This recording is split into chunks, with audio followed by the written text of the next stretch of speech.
Amém, igreja? Glória a Deus. Quem está feliz, diga amém. Não ouvi nada, diga amém. Diga Deus, eu estou feliz, porque a tua alegria enche o meu coração. A Bíblia diz que a alegria do Senhor é a nossa força. Glória a Deus. Abra sua Bíblia, por favor. Glória a Deus, glória a Deus. Deus é bom demais, amados. Deus é bom demais.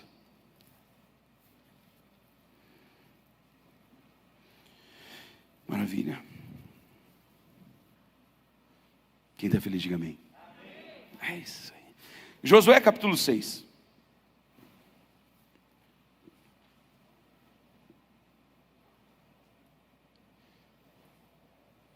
Você tem ideia de quantas pessoas, escute aqui o que eu estou falando, enquanto você abre a Bíblia, escute.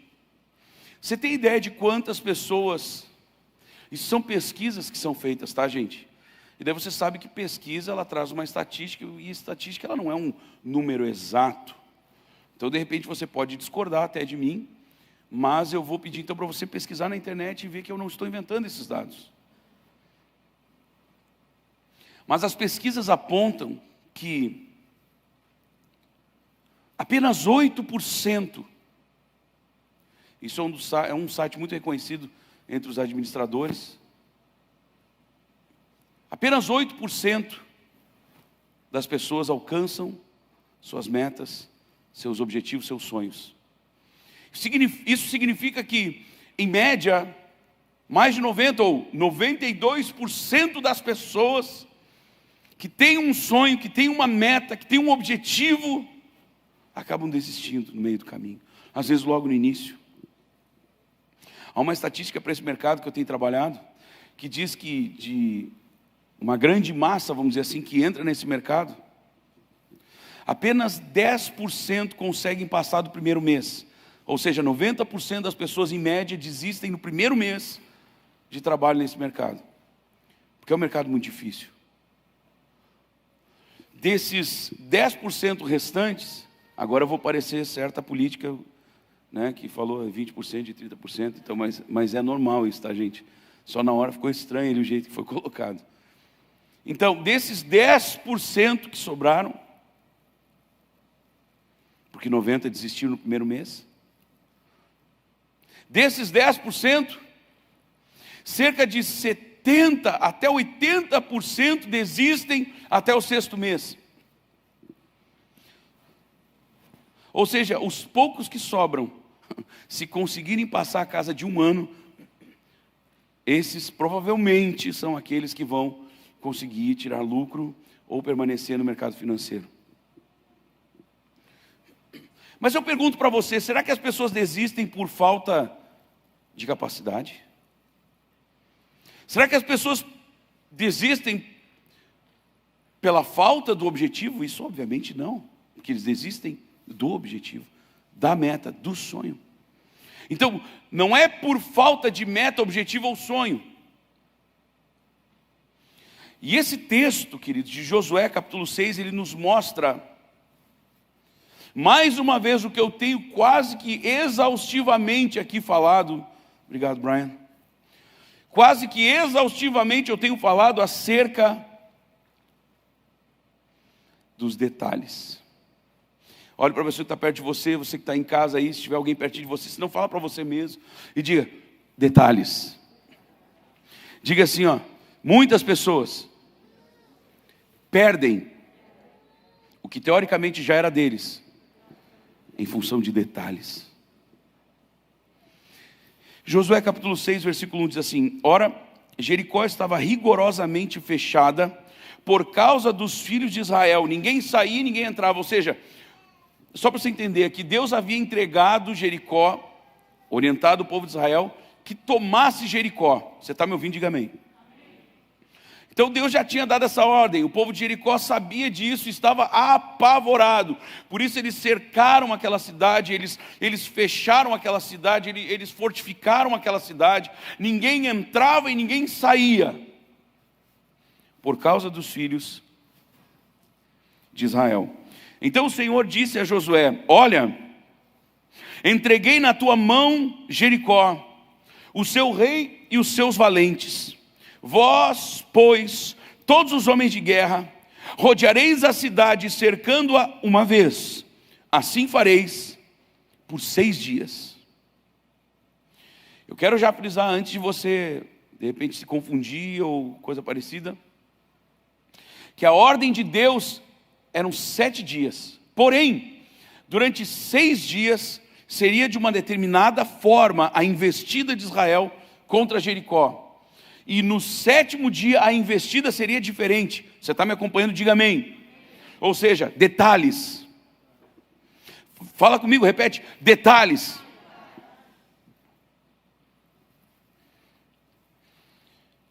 Cercando-a uma vez, assim fareis por 6 dias. Olha o que ele fala: 7 sacerdotes levarão 7 trombetas de chifre de carneiro adiante da arca.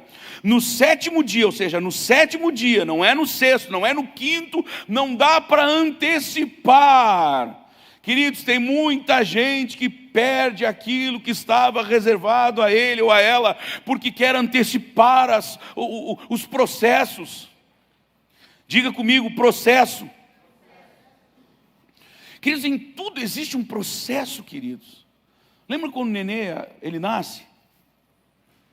Né? Como é que é? Primeiro é o mamazinho da mãe. E alguém diz, é porque é levezinho. Sim, ele é leve, ele é fácil a digestão, mas aquilo é algo extremamente nutritivo. Crianças que mamam por mais tempo, né? Pelo menos os estudos falam que são crianças, então, que teoricamente podem alcançar níveis de inteligência maior.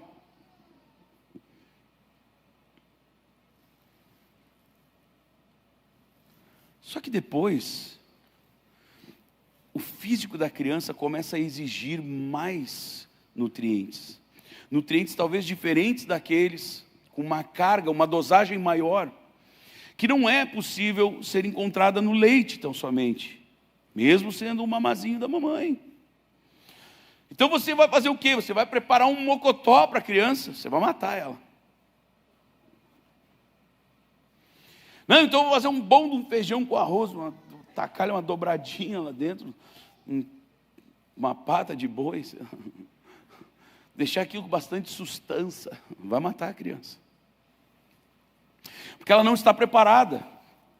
Então, a introdução, as frutinhas, raspadinha, não pode ir a casa.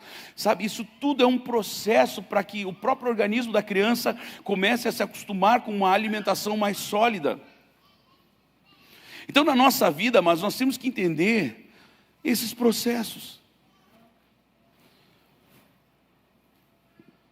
Diga mais uma vez, processos.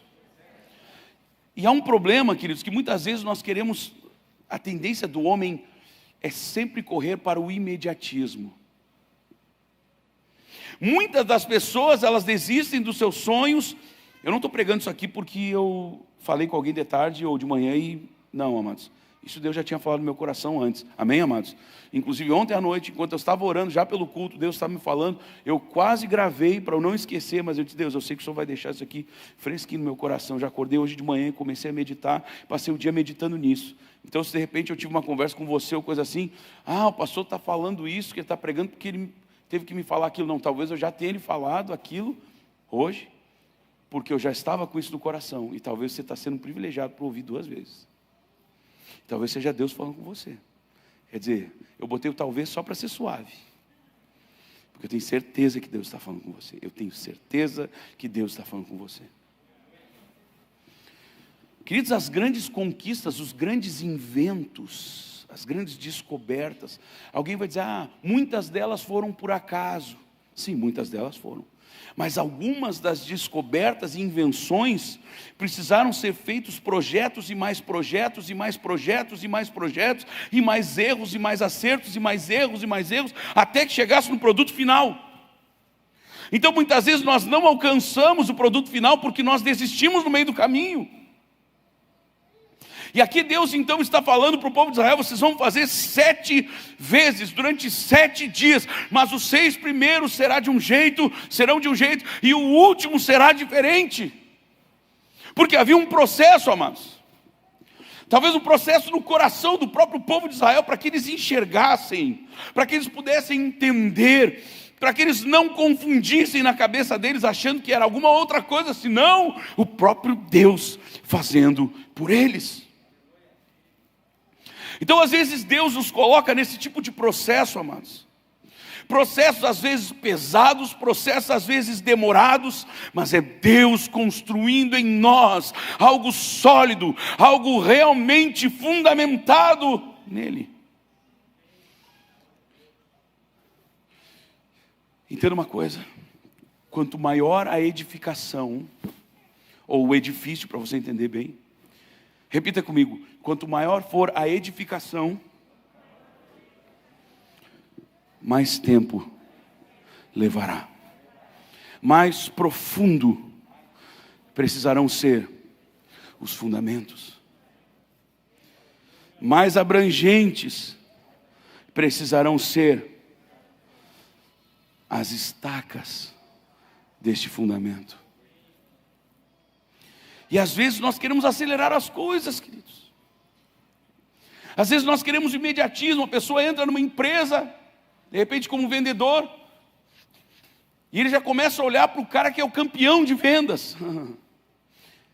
Queridos, faça metas pequenas para você alcançar as metas maiores.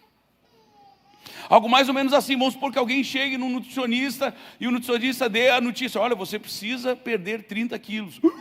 30 quilos, meu Deus! Como é que eu vou perder 30 quilos? Faça uma meta de 1 quilo. Quando você vencer aquele quilo, comemore, celebre e pense: agora eu vou para o próximo.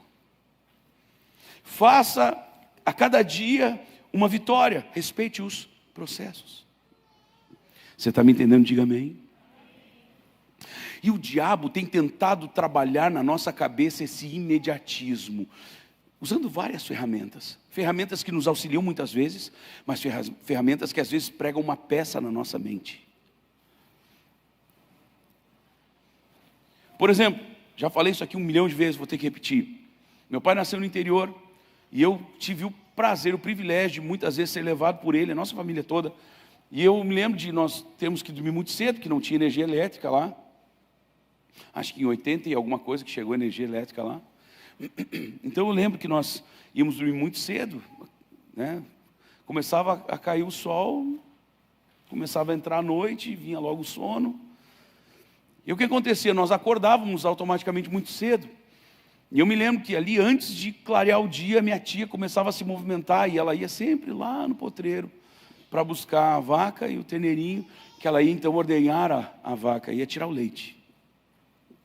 E eu lembro que aquilo era muito legal, eu queria sempre participar, eu queria ver aquilo.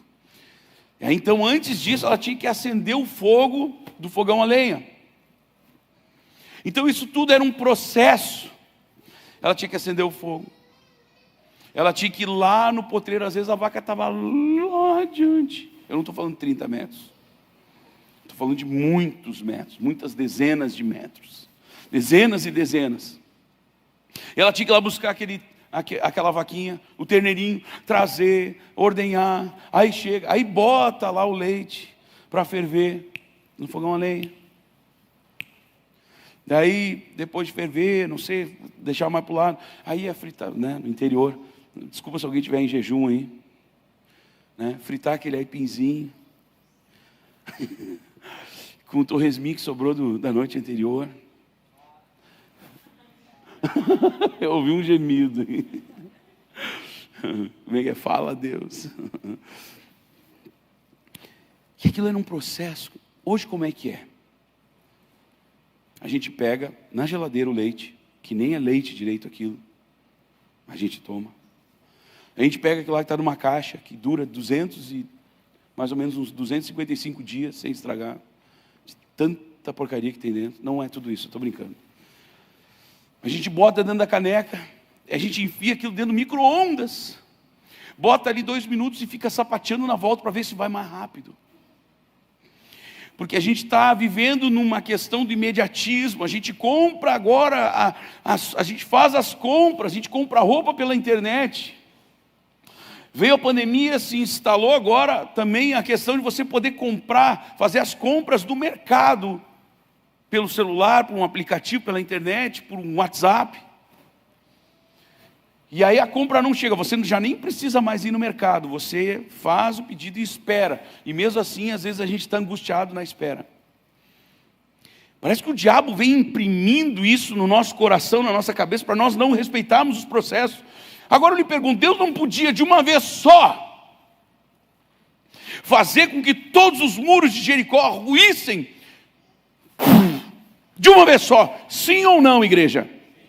Um Deus que abriu o mar vermelho, fez o povo todo passar por dentro daquele mar. Deus podia fazer, pá, pum, já era. Mas não, havia um processo. A Bíblia não mostra, a Bíblia não revela, mas nós entendemos que havia um processo. Versículo 5, e será que, tocando-se longamente a trombeta de chifre de carneiro, ouvindo voz do sonido dela, todo o povo gritará com grande grita, ou seja, era para gritar até cair o pormão para fora. Sério, gente, era para gritar com grande grito, ou seja, tinha que gritar mesmo. E o muro da cidade cairá abaixo. E o povo então subirá nele, cada qual em frente de si. Então Josué, filho de Num, chamou os sacerdotes e disse-lhes: levai a arca da aliança, e 7 sacerdotes levem 7 trombetas de chifre de carneiro adiante da arca do Senhor. E disse ao povo: passai e rodeai a cidade, e quem estiver armado, passe adiante da arca do Senhor. Assim foi que, como Josué dissera ao povo, os 7 sacerdotes, com as 7 trombetas de chifre de carneiro, diante do Senhor, passaram e tocaram as trombetas, e a arca da aliança do Senhor o seguia. Ou seja, que aqui nós vemos mais uma vez, paramos no 8, nós vemos mais uma vez, falei sobre isso agora no domingo, sobre todas as vezes que nós vemos Deus fazendo, amados, todas as vezes que nós vemos os milagres de Deus, Deus traz uma instrução e o povo, ou o sacerdote, ou o profeta, ou a mulher, ou o homem, foi, pois, e fez segundo a palavra do Senhor, foi, pois, e fez segundo a palavra do profeta. O problema é que nós vivemos numa geração hoje, amados, uma geração da contestação. É filho que contesta o pai, é aluno que contesta a professora, é todo mundo contestando. Afinal, nós temos que ter liberdade de expressão. Queridos, é óbvio que nós temos que ter liberdade de expressão, sim, mas nós precisamos entender que existe um princípio que não pode ser quebrado, o princípio de autoridade. Princípio de autoridade, fala para os filhos: cale a sua boca quando seu pai estiver falando e dando uma ordem. Por mais que você não concorde, feche a matraca, escute, honre. A Bíblia não pede para os filhos obedecerem, a Bíblia manda os filhos honrarem pai e mãe. É por isso que a nossa sociedade hoje é podre, porque filhos não honram pai e mãe. E eu falo aqui nessa igreja, sem medo de ser feliz: honre seu pai e a sua mãe, é o primeiro mandamento com promessa. Meu pai bateu nessa tecla durante uma vida inteira. Honra o teu, e essa é a palavra de Deus: honra o teu pai e a tua mãe, primeiro mandamento com promessa. Honra teu pai e a tua mãe para que te vás bem e vivas muito tempo sobre a terra, ou para que se prolonguem os teus dias. Não sei qual é a versão que você tem aí. Honrar pai e mãe, honrar pai e mãe é muito mais do que obedecer. Você pode obedecer seu pai espraguejando contra ele. Você pode obedecer seu pai dizendo: mas que mala, que coisa mais chata, cara. Você não está honrando. Você pode até estar obedecendo, ou melhor dizendo, executando uma ordem que ele lhe deu, mas você está desonrando seu pai e sua mãe. Então honre seu pai e sua mãe, honre seu pai e sua mãe, honre. Pastor, meus pais ainda são vivos, mas eu não moro mais na casa com eles, tenho minha família, meus filhos. Honre seu pai e sua mãe, honre seu pai e sua mãe, honre o seu pai e sua mãe, honre o seu pai e sua mãe. Estou repetindo, porque isso é segredo de prosperidade. Ah, pastor, será que eu tenho uma vida toda travada porque lá atrás eu não honrava o pai e mãe? Pode ser sim. Trate de pedir perdão hoje para Deus. Se houver oportunidade, se seus pais ainda forem vivos, chega para o pai e para a mãe, nem que seja uma ligação. Me lembro uma vez, eu estava num retiro de jovens, queridos, da Igreja Brasa. Eu não congregava lá, mas eu tinha muitos amigos lá. E eu me lembro que eu tinha, um mês atrás, mais ou menos, eu não tinha sido um filho que estava honrando a mãe, a minha mãe no caso. Eu me lembro que naquele retiro, assim, o Espírito Santo me deu mas me cravou o coração, nem foi pregado sobre isso, mas o Espírito Santo pegou e falou comigo. Cara, estava ainda na hora do culto, Davi, aquele cultão de retiro, sabe, mano? Sabe, Aline, aquele cultão de retiro? De manhã, assim, culto de manhã. Tá louco. E eu saí do culto, fui ali pro ladinho, assim, né? Porque era só tinha um telhado, assim, onde a gente fazia os cultos. Só tinha um telhado. E ali o Espírito Santo falou tão forte no meu coração, eu peguei meu celular, e liguei para minha mãe. Mãe, como é que tu tá? Ah, estou bem, tá bem mesmo. Já que... Tô, meu filho. Mãe, eu queria te pedir perdão, sabe, mãe? Eu me lembro que eu chorei, aquilo foi tão renovador. Eu não sei se para ela teve grandes importâncias, mas para mim teve. Eu não tinha cometido nada de sinistro, de horrível, mas eu senti no meu coração que eu devia pedir perdão para ela. E eu sei que muito da bênção de Deus hoje sobre a minha vida, e eu deveria ter feito muito mais. Eu reconheço que eu deveria ter honrado muito mais, honrado, obedecido. Ainda tenho tempo, mas eu gostaria de ter conseguido mais antes. Ah, pastor, mas o senhor não... É que o senhor teve um pai, uma mãe maravilhosos. O lance é o seguinte, meu irmão, a Bíblia não fala: honra o teu pai e a tua mãe desde que eles sejam maravilhosos.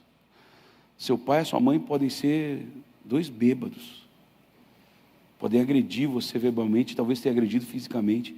A Bíblia continua dizendo para você honrar. Honrar pai e mãe. Mais uma vez, eu não sei porque eu estou falando isso, mas eu sei que eu estou falando, e eu sei que é Deus falando. Então faça hoje. Pastor, minha mãe depois do culto vai estar dormindo. Então sai agora, ali na rua, já liga agora, está liberado. Não quiser fazer agora, imagina, vai quase todo mundo, até eu vou lá pra rua. Fica só a câmera filmando aqui. Olha, a mãe já levantou, não, estou brincando. Eu disse, vai lá na rua, ela está indo para o banheiro para disfarçar. Estou brincando, irmã, viu? Nem consegui reconhecer quem é por causa da máscara, mas estou brincando, viu? Ô maridão, não fica bravo comigo aí, cara. Daqui a pouco tu é, sei lá, boxeador do jiu-jitsu. Eu sou da paz, viu, irmão? Brincadeiras à parte. Vamos voltar aqui, queridos. Mas faça isso. Não deve fazer hoje de noite, faça amanhã de manhã. Faça esse final de semana. Honre seu pai e sua mãe. Honre seu pai e sua mãe. Honre seu pai e sua mãe. Honre seu pai e sua mãe. Amém, igreja? Acho que deu para entender. Os pais estão agora... Mas gente, mas pior é que todo mundo aqui é filho. Amém, amados? Então os homens armados iam adiante dos sacerdotes que tocavam as trombetas. A retaguarda seguia após a arca, e as trombetas soavam continuamente. Porém, ao povo ordenara Josué, dizendo: não gritareis, não fareis ouvir a vossa voz, nem sairá palavra alguma da vossa boca. Pede para um pastor falar isso para a sua igreja.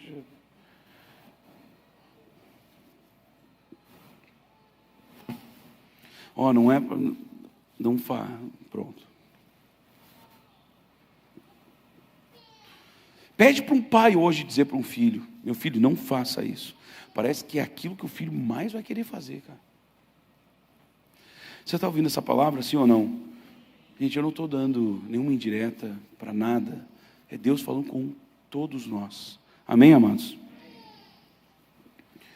Não gritareis, nem fareis ouvir a vossa voz, nem sairá palavra alguma da vossa boca, até ao dia em que vos diga: gritai! Então gritareis. Assim a arca do Senhor rodeou a cidade, contornando-a uma vez.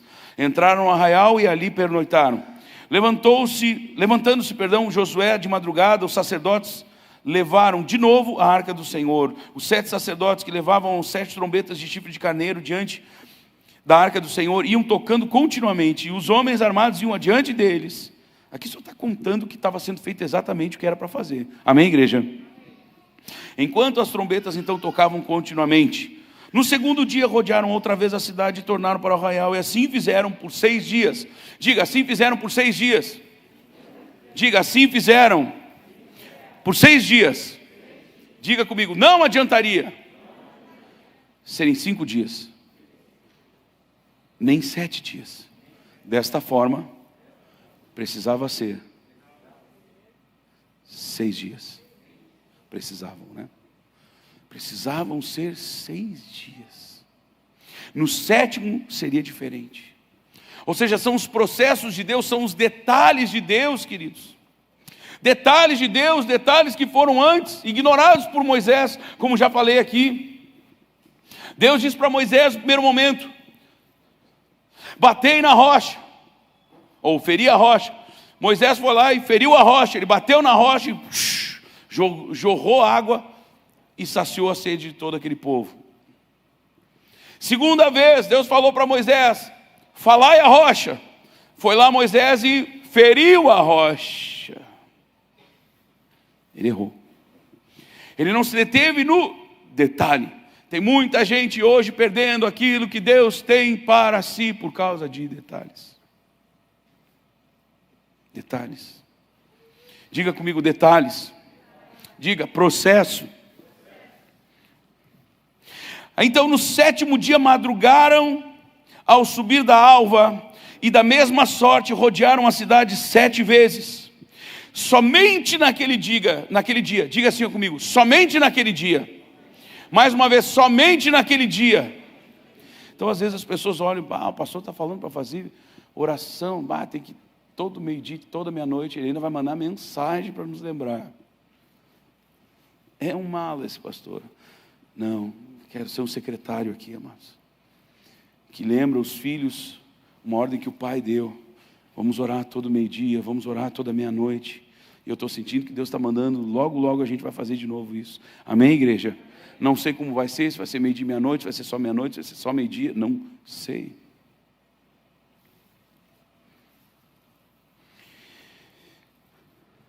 No 7º dia madrugaram ao subir da alva, ou seja, ao clarear do dia. Da mesma sorte rodearam a cidade 7 vezes, e somente naquele dia rodearam a cidade 7 vezes. E sucedeu que na 7ª vez, não foi na primeira, não foi na segunda, não foi na terceira, tem gente que não sabe esperar a 7ª volta. Deus traz um sonho no coração da pessoa, a pessoa entende que é Deus falando, amém, igreja? Amém, igreja? Mas para isso, igual, você precisa respeitar o processo. Você precisa respeitar o processo. Há um tempo de Deus para todo o propósito dEle. Nas nossas vidas, em toda a terra, em cima da terra, debaixo da terra, nos céus, em todos os lugares. Há um tempo específico para cada propósito. Diga, tempo específico para cada propósito. Eu quero dizer uma coisa, Deus tem propósito na sua vida. Se Deus lhe trouxe aqui nessa noite é porque Deus tem algo para fazer na sua vida. Há um propósito especial. Diga, algo especial que Deus vai fazer na minha vida. Diga, eu estou aberto para esse processo. E sucedeu que na 7ª vez, quando os sacerdotes no caso a última, tocavam as trombetas, disse Josué ao povo. Ele não disse na primeira vez, ele não disse no primeiro dia, ele não disse na primeira vez do 7º dia, ele disse na última vez, na 7ª vez, porque foi assim que Deus falara.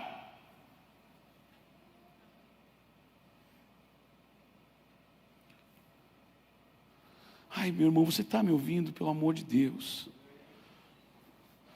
Há um tempo, espere o tempo, e nesse tempo Deus não está, vou usar uma palavra que às vezes não está sendo bem interpretada, ou na verdade não está sendo bem mais vista, né? Mas eu vou usar porque é um termo que todo mundo usou muito e conhece bem e vai entender o que eu estou falando. Não é Deus judiando da pessoa. Não é Deus judiando de você, meu irmão, minha irmã. Não é Deus, Deus deve estar me castigando. Não fale mais essa bobagem. Diga, Deus, obrigado porque o Senhor está me preparando. Você já viu qual é o processo para um cuteleiro preparar uma espada, uma faca muito afiada. Você já viu como é que é? Você já viu como é que se afia uma faca? Chega a sair faísca, meu irmão. Se o cara mete na esmerilhadeira. E tem gente querendo ser afiado para a guerra, pedindo para Deus passar Maria mole nele. Ai, Deus me prepara para eu vencer todas as minhas batalhas. Mas só passa em mim uma flanelinha. Às vezes Deus tem que pegar ferro, é que afia ferro, meu irmão. Deus precisa às vezes nos afiar, e às vezes isto dói um pouco.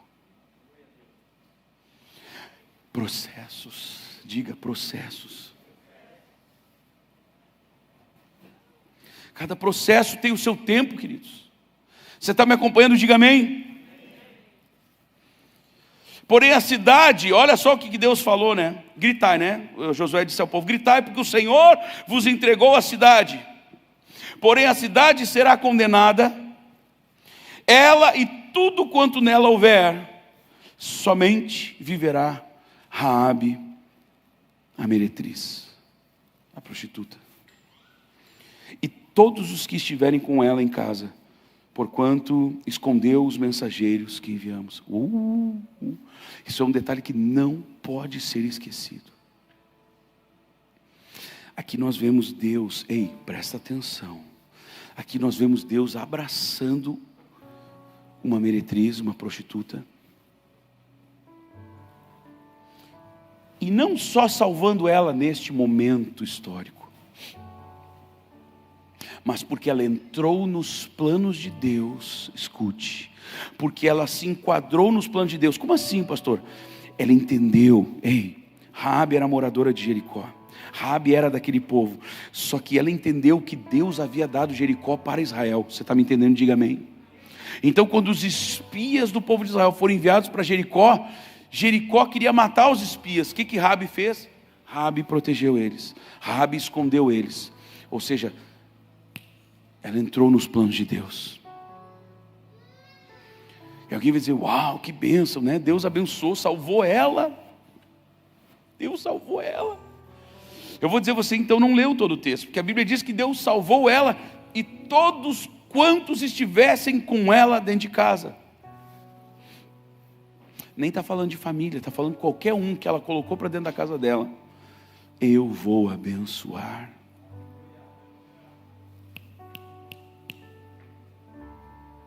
O que significa isso?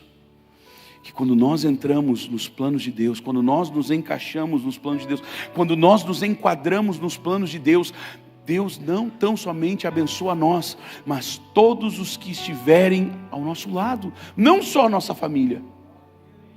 Não só a nossa família. E você acha isso uma bênção muito grande? Diga amém. Pois é, mas não é só isso. Se você pegar o livro de Mateus e você ler a genealogia de Jesus, a árvore genealógica de Jesus, eu vou ler com vocês para vocês não acharem que eu estou inventando coisa. Abre lá Mateus. A genealogia de Jesus Cristo. Chama a equipe de louvor já, por favor. Versículo 1, Mateus 1. Livro da genealogia de Jesus Cristo, filho de Davi, filho de Abraão. Abraão gerou a Isaque, Isaque a Jacó, Jacó a Judá e a seus irmãos. Judá gerou de Tamar a Pérez e a Zerá. Pérez gerou a Arão, Arão gerou a Aminadab, Aminadab a Naasson, Naasson a Salmão, Salmão gerou a...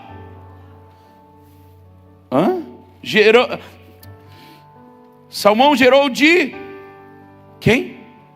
Raabe.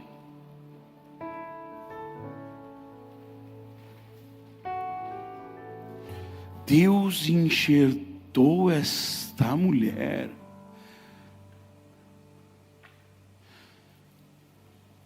Nós não estamos falando da pessoa, amém? Amém, igreja? Mas para muitos, nesse momento histórico, talvez até hoje, ela era tão somente uma prostituta. Alguém que era paga para satisfazer os prazeres de outro alguém.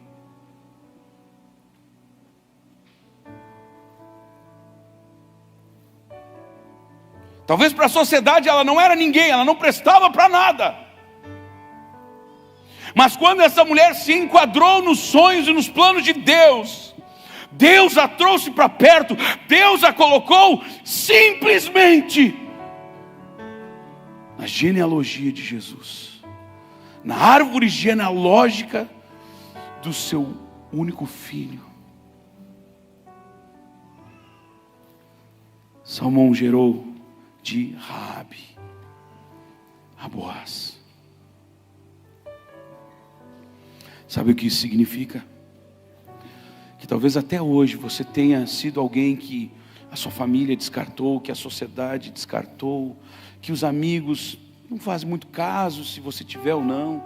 Você talvez não tenha muita importância, talvez você se sentiu assim em função da sua esposa, em função do seu marido, em função dos seus filhos. Talvez você se sente descartado. Talvez você se sente alguém sem importância, sem relevância.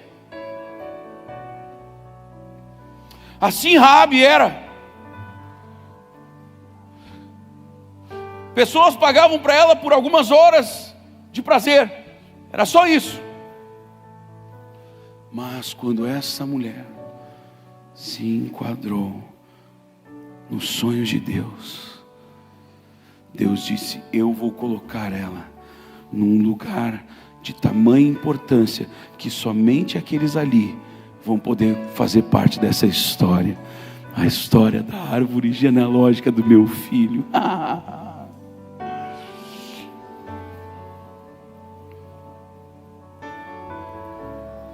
Se você acha isso poderoso, diga amém. Não ouvi nada. Se você acha isso poderoso, diga amém.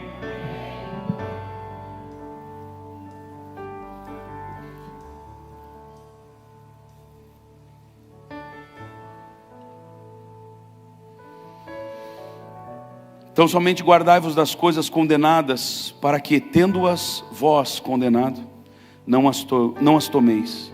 Queridos, às vezes, pena que o tempo está indo embora, né? Tem tanta coisa para falar aqui desse texto. Mas aqui Deus está falando o seguinte: em Jericó existem coisas que são condenadas.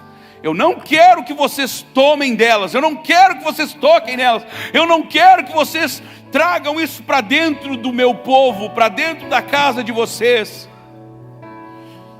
Queridos, não é porque Deus estava sendo egoísta. Deus estava dizendo: eu dou tudo para vocês, só não peguem as coisas condenadas, porque isso vai trazer para vocês prejuízo, maldição. Então, queridos, eu quero aqui com esse texto tão somente mostrar para vocês que quando Deus proíbe o homem, a mulher, o homem, no sentido genérico, quando Deus traz proibições, o pastor Onísio sempre ensinou isso. Essas proibições são como muros ao nosso redor, mas não são muros que nos impedem de ir curtir, são muros levantados por Ele para nos proteger. Não deixe o diabo inverter a sua visão, não deixe o diabo converter a sua visão numa visão errada. Se eu for crente eu não posso isso, não posso aquilo. O que a Bíblia diz para você não fazer? Ela diz para você não adulterar. Eu lhe pergunto, de repente o cara que está adulterando, ou a pessoa que está adulterando está curtindo, mas e o outro que está sendo traído, está curtindo? Então é pensando nessas coisas que Deus diz: não adulterarás. A Bíblia diz para você não fumar, para você não acabar com o templo do Espírito Santo, para você não fazer coisas que acabem com o seu corpo. Mas essa coisa de Bíblia. Então tá, e o que a ciência fala sobre o cigarro?